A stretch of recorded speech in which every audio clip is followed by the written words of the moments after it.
బోల్శెట్టి శ్రీనివాస్ గారు ఒక్క నిమిషంలో ముగించాలి మీరు. మరి ఏదైతే ఈ కోఆపరేటివ్ బ్యాంకులు ఉన్నాయో గడిచిన 5 సంవత్సరాల్లో 3 మెన్ కమిటీ వేసి అక్కడున్న శాసనసభ్యులు అధికారులు దోచుకున్నారు అధ్యక్ష. మన జిల్లాలో చూసుకుంటే 40 కోట్ల రూపాయలు దాన్ని కొన్న కమిషన్ వచ్చింది అది అధ్యక్ష. ఆ డబ్బు రైతులకి చేరలేదు అధ్యక్ష. డివిడెంట్ల రూపంలో 1 రూపాయి కూడా ఇవ్వలేదు గడిచిన 5 సంవత్సరాల్లో. కనీసం ఇప్పుడైనా మనం మంత్రి గారి ద్వారా నేను తెలియజేసేది ఏంటంటే ఆ డబ్బుని సద్వినియోగం చేసేందుకు ఎవరైనా రైతు ఇంట్లో మరణం జరిగినప్పుడు కష్టం జరిగినప్పుడు డబ్బు ఇచ్చే విధంగా ఏదైనా రూల్ ఇస్తే బాగుంటుందని నా ఉద్దేశం అధ్యక్ష. ఎందుకంటే ఖచ్చితంగా అక్కడున్న అధికారులు అప్పుడు రాజకీయ నాయకుల దగ్గర కూడా డబ్బు రికవర్ చేయాల్సిన అవసరం ఉంది అధ్యక్ష. ఎందుకంటే కోట్లాది రూపాయలు ప్రభుత్వం నుంచి కమిషన్ వచ్చిన డబ్బులు కూడా ఎమ్మెల్యేలు అక్కడ ఉన్నటువంటి అధికారులు సగం సగం పంచుకుని ఈరోజు 50% డిపాజిట్ ఇస్తే ఉన్న 50% కూడా వాళ్ళు పంచుకున్న దాఖలాలు ఉన్నాయి అధ్యక్ష. 2 సొసైటీల మీద ఎంక్వైరీ చేస్తే అధ్యక్ష 52 వేస్తే 70 లక్షల రూపాయలు ఒక సొసైటీలో అవినీతి కోరుమిల్లి సొసైటీలో వచ్చింది అధ్యక్ష. వాళ్ళందరూ 51 వేయమని డిమాండ్ చేస్తూ ఉన్నారు. దరిస్పర్రు అనే గ్రామంలో వేస్తే 51కి రికమెండ్ చేస్తే ఈ రోజు వరకు ఎంక్వైరీ జరగలేదు అధ్యక్ష. త్వరితగతిన ఎంక్వైరీ చేసి ఎవరైతే రాజకీయ రాబందులు అవినీతి చేశారో రైతుల డబ్బుని అది తిరిగి వాళ్ళ దగ్గర ఆర్ఆర్ యాక్ట్ ప్రకారం రికవరీ చేయించవలసిందిగా మంత్రి గారిని మీ ద్వారా కోరుతున్నారు అధ్యక్ష. ధన్యవాదాలు. యార్లగడ్డ వెంకట్రావు ఒక్క నిమిషంలో ముగించాలి.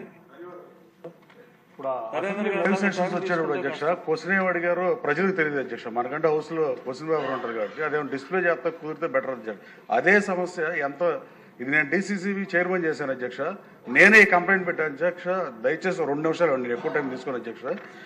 ఇది ఎంత లోపభూయిష్టం ఏంటంటే ఈ బ్యాంకుల్లో 425 బ్యాంకులు మా జిల్లాలో ఉన్నాయి అధ్యక్ష. పిఎస్సిఎస్లు 13 డిసిసిబిలు.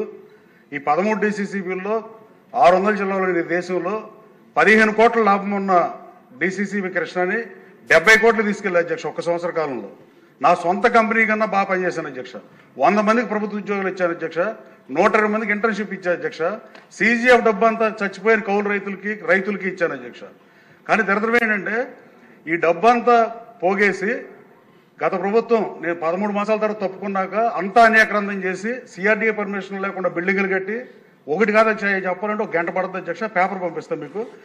ఇది విచారణ చేయమని గౌరవ మంత్రి గారిని కోరే 51 ఎంక్వైరీకి ఆదేశించారు కానీ నవంబర్లో సెషన్స్ ఇంతవరకు ప్రారంభం కాలేదు అధ్యక్ష. పిఎస్సిఎస్లో సెక్రటరీ వ్యవస్థ ఉంది అధ్యక్ష. స్వాతంత్రం రాకముందు నుంచి ఏ సెక్రటరీ నియమించబడతాడో రిటైర్ అయ్యే వరకు అదే ఊరిలో ఉంటున్నాడు. దీనికన్నా దరిద్రం ఇండియాలో ఇంకోటి లేదు అధ్యక్ష.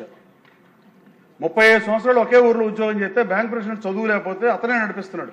ఇందాక చెప్పిన స్కామ్లో సగం పైన అతను చేసే అధ్యక్ష. ఆ సెక్రటరీ మీద జీవో నేను హెచ్ఆర్ పాలసీ రెడీ చేసి గత ప్రభుత్వంలో జీవో 90 తెచ్చినా దాన్ని ఇంప్లిమెంట్ చేయట్లేదు అధ్యక్ష. ఇంకోటి అధ్యక్ష ఆప్కాబోళ్ళు ప్రతి జిల్లాలో డిసిసిబి చేసే వ్యాపారంలోనే వీళ్ళు బ్రాంచ్ పెడతారు అధ్యక్ష. వచ్చి వాళ్ళు గోల్డ్ లోన్ బ్రాంచ్ పెడితే మణపురం ఫైనాన్స్ ముత్తూట్ ఫైనాన్స్ బారిన పడకుండా జనాలు కాపాడవచ్చు అధ్యక్ష. వాళ్ళు ఇదే వ్యాపారం చేస్తారు డిసిసిబిలతో.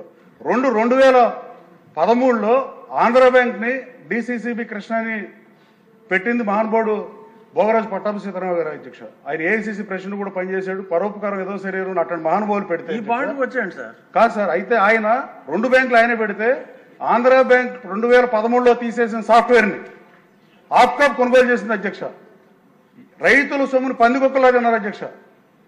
6 కాలం కష్టపడి రైతు సోదరుల విషయంలో కూడా ఈ జీవో నెంబర్ 19 ఇంప్లిమెంట్ చేసే ఉద్దేశం మన ప్రభుత్వానికి ఉందా లేదా?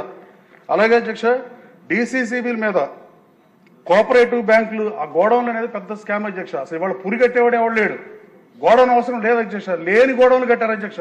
నేను గౌరవ ప్రధానమంత్రి గారు మోడీ గారి కాన్ఫరెన్స్ కాల్ మీటింగ్ లో కూడా చెప్పాను అధ్యక్ష. పల్లెటూరులో మా ఊర్లో బ్యాంకు గోడౌన్ ఉంటే సంవత్సరానికి అయితే 4,000 రూపాయలు ఈ కడతం వల్ల ఉపయోగం లేదని అధ్యక్ష. అట్లాగే అధ్యక్ష ఈ ప్రభుత్వ హయాంలో జీవో నెంబర్ 90ని ఎట్టి పరిస్థితుల్లో అప్లికబుల్ చేయాలి అధ్యక్ష. పిఎస్సిఎస్ సెక్రటరీ అదే ఊర్లో 35 సంవత్సరాలు ఉద్యోగం చేస్తే ఈ వ్యవస్థ ఎప్పటికీ బాగుపడదు అధ్యక్ష. వాడిని ట్రాన్స్ఫర్ పెట్టాలి అధ్యక్ష. ఫైనాన్షియల్ సెక్టర్లో 3 సంవత్సరాలకు ఒకసారి నేషనలైజ్డ్ బ్యాంకులు ఎవరైనా ట్రాన్స్ఫర్ పెడతారు సార్. ఆ దరిద్రం దీంట్లో కూడా లేదు అధ్యక్ష. అలాగే 1965 యాక్ట్ సహకార చట్టం మిగతా అన్ని బ్యాంకుల చట్టాల కన్నా గట్టిది అధ్యక్ష.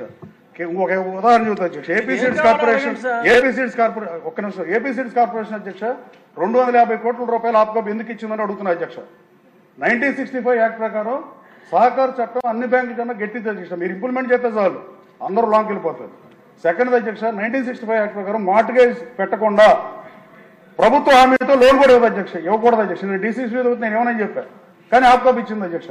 ఆప్కాప్ మీద తక్షణ విచారణ చేయాలి. నేను లెటర్ రాస్తే ఈ సాఫ్ట్వేర్ ఎందుకు కొన్నారు, నేను కంప్యూటరైజేషన్ చైర్మన్ గా నేను ఉన్నప్పుడు పోలారిస్ కంపెనీ సాఫ్ట్వేర్ అప్డేట్ చేస్తే సరిపోతుందని చెప్పి నేను ఐటీలో దాదాపు 29 సంవత్సరాల అనుభవం ఉంది అధ్యక్ష.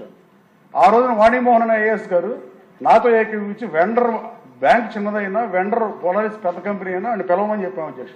పిలవకుండా నేను తప్పుకునే వరకు ఆపి నేను తప్పుకోగానే అవుట్డేటెడ్ సాఫ్ట్వేర్ కొని కుంభకోణం చేసిన మాట వాస్తవం అధ్యక్ష. ఇది పూర్తిగా అధికారులు గతంలో చైర్మన్లు చేసిన పరిస్థితి. నేను చేసిన తప్పు ఏంటంటే 15 కోట్లు 80 కోట్ల లాభానికి 48% గ్రోత్ రేట్ 600 జిల్లాల్లో ఏ జిల్లాలోనూ స్వాతంత్రం రాక 115 చరిత్రలు ఎవరు చేయలేదు అధ్యక్ష. నేను చేశా. ఇది చాలా ఆవేదనతో బాధ చదువుతున్నా అధ్యక్ష.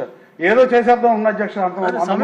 ప్రశ్న చెప్పా, ఎమ్మెల్యే అయినా కూడా ఏమీ చేయలేకపోతున్నా 9 మాసాల నుంచి. ఇంతకన్నా జరుగుతున్నాం దౌర్భాగ్యం ఏలేదు అధ్యక్ష. ఎంక్వైరీ చేసినా కూడా ఇవాళ కూడా ఎవరు ఎంక్వైరీ జరగలేదు అధ్యక్ష. ఆప్కాబోర్డ్ సాఫ్ట్వేర్ పందికొక్కలేదు అన్నారు అధ్యక్ష. రైతులు ఇప్పుడైనా వేస్తారా ఈడ ఈ డీసీసీబీ మీద వేసిన ఎంక్వైరీ ఎప్పుడు కంప్లీట్ చేస్తారు? 9 మాసాల నుంచి అదే సీఈఓ నుంచి అదే ఆప్కాబ్ ఎండీ నుంచి అంటే మీ మీద మీరే ఎంక్వైరీ చేసుకుంటే బయటపడతారు అధ్యక్ష. ధన్యవాదాలు అధ్యక్ష. ఒక రోజు ఒక